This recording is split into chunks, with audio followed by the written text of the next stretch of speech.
में हूं। जयंत चौधरी। धन्यवाद अध्यक्ष जी। आज मैं देश सर, की 4 नारी मिनट्स। शक्ति आज मैं देश की नारी शक्ति के सम्मान में और उनका सहयोग करने, उनके पक्ष में समर्थन देने के लिए खड़ा हुआ हूं। हमारे देश में महिलाएं अलग अलग रूप में दिखती हैं, घर के अंदर, घर के बाहर, खेत में मजदूरी भी करती हैं, खेती भी करती हैं, उद्यमी भी हैं, व्यापारी भी हैं, रोजगार ले भी रही हैं, रोजगार दे भी रही हैं, छात्र भी हैं, वैज्ञानिक भी हैं, एस्ट्रोनॉट भी हैं, खिलाड़ी भी हैं। और राजनीतिक व्यवस्था की बुनियाद से लेकर ग्राम पंचायत से लेकर ब्लॉक तक, जिले तक, हर स्तर पे आपको उनकी संख्या बढ़ती दिख रही है। लेकिन ये कटु सत्य है कि विधान पालिकाओं में जो संख्या उनकी होनी चाहिए थी, जो तादाद होनी चाहिए थी, वो आज तक बन नहीं पाई। और इसलिए आरक्षण जैसे अफर्मेटिव एक्शन को लेकर आज हम सब लोग मिलकर पूरा जोर लगाने के लिए तैयार हैं। आज के दिन मैं चौधरी चरण सिंह जी को याद करता हूं। बड़ी बड़ी राजनीतिक सभाओं में वे ग्रामीण क्षेत्रों में दुर्लभ शौच की व्यवस्था पर भाषण दिया करते थे और प्रकाश डालते थे। आज जातियों में इतने संबंधों में कट्टरता बनती जा रही, वो अंतर्जातीय विवाह के पक्षधर बनकर लोगों को जोड़ने की बात करते थे। क्यों? क्योंकि वे चाहते थे कि समाज बदले। उनके ज़माने में और आज तक बहुत चीज़ें हो गई हैं, बहुत चीज़ बदल चुकी हैं, लेकिन आगे का रास्ता भी बहुत लंबा है। मैंने खुद देखा है महोदय, गाँव में अगर सामाजिक और राजनीतिक परंपराओं के कारण लज्जा और शर्म को बहाना बनाकर अगर उन पे बोझ ज़्यादा लगाया जाता है, तो शहरों में भी, मध्यम वर्ग में, बहुत बड़े बड़े संभ्रांत परिवारों में भी घर की महिलाएं खाना बना रही हैं। बाहर वालों को, घर वालों को पहले खाना खिलाती हैं, उसके बाद सबसे आखिर में वो खाती हैं, चाहे वो गर्भवती भी हों। और आप समझ सकते हैं कि अगर माँ आखिर में अपने पोषण का ध्यान रखेगी, उसका प्रभाव आने वाली पीढ़ी पे पड़ता है। और इसलिए गुजरात से भी ताज्जुब करने वाले आंकड़े आते हैं, बहुत निराश करने वाले आंकड़े आते हैं जब कुपोषण की हम बात करते हैं। महिलाओं के खिलाफ अपराध नहीं रुक रहे, लाख प्रयासों के बाद नहीं रुक पा रहे। यह हैवानियत क्यों है?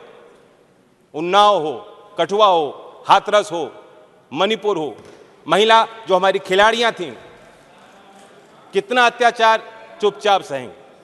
अच्छा होता कि आज ट्रेजरी बेंचेस से जो आवाज निकल रही है, उस समय भी आपको उनके पक्ष में बात रखनी चाहिए।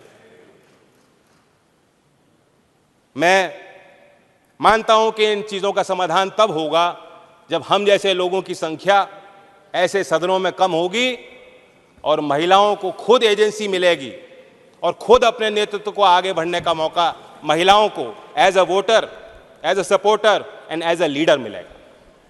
और इसलिए मैं इस बिल का समर्थन करता हूं। बिल के लिए संबंध में 2 ही सवाल है मेरे। नंबर 1, आप ही की प्रक्रिया को अगर हम फॉलो करते हैं तो 10 साल तो कहीं नहीं गए। तो जो चीज 2034 तक शायद आनी है, उसके लिए ये जल्दबाजी क्यों? स्पेशल सेशन होगा, पहले बताया नहीं जाएगा क्या बिल है, और उसके बाद जल्दबाजी में ये लो बिल और पास करो। क्या मजबूरी है? विंटर सेशन में भी ला सकते थे। कल गृह मंत्री अमित शाह जी ने लोकसभा में कहा कि हम ये जो आयोग बना रहे हैं, परिसीमन आयोग, ये जन सुनवाई करेगा। क्या महिलाओं को आरक्षण देने के लिए हमें जनसंख्या तलाशनी पड़ेगी? जिले जिले में जन सुनवाई करनी पड़ेगी? क्या आज भी महिलाओं को आगे आके गवाही देनी पड़ेगी कि हमें आरक्षण दो? फिर दोबारा मांग उठानी पड़ेगी, फिर दोबारा विरोध झेलना पड़ेगा? तो इसलिए परिसीमन आयोग की कहीं कोई आवश्यकता नहीं है। और मैं सवाल पूछता हूं कि जो माननीय देश के प्रधानमंत्री स्वर्गीय अटल बिहारी वाजपेयी जी के समय जो कानून आया था, जो प्रस्ताव आया था, जो प्रक्रिया थी, उस प्रक्रिया में क्या कमियां थी? बाकी आगे पीछे जो प्रस्ताव थे उन्हें भूल जाइए, आप वाजपेयी जी को क्यों भूल गए? तो सीधी बात है, लोग समझ गए हैं कि ये रोड़ा तैयार किया जा रहा है, ये अड़चनें तैयार की जा रही हैं। नीति तो ठीक हो सकती है, नीयत में कुछ खोट। आपने धूम पिक्चर देखी, उसके बाद धूम 2 आई, मुन्ना भाई आई, फिर आई लगे रहो मुन्ना भाई। कई बार होता है ना पार्ट 1 पार्ट 2, उसी तरह से अच्छे दिन अच्छे दिन आएंगे। लोग समझ गए अच्छे दिन आएंगे पार्ट 2 है और कुछ है नहीं, करें आपका समय और कुछ नहीं। 2022 तक महोदय, 2022 तक देश के हर गरीब को छत मिल जानी थी, किसान की आय दुगनी होनी थी, 100 स्मार्ट शहर बनने थे। फिर कहा चिंता मत करो, अमृतकाल है, रुक जाओ। आज कल और परसों का हिसाब दीजिए। आज महिलाएं इंतजार क्यों करें बताइए? अगले चुनाव में आरक्षण क्यों नहीं दिया ये बताइए?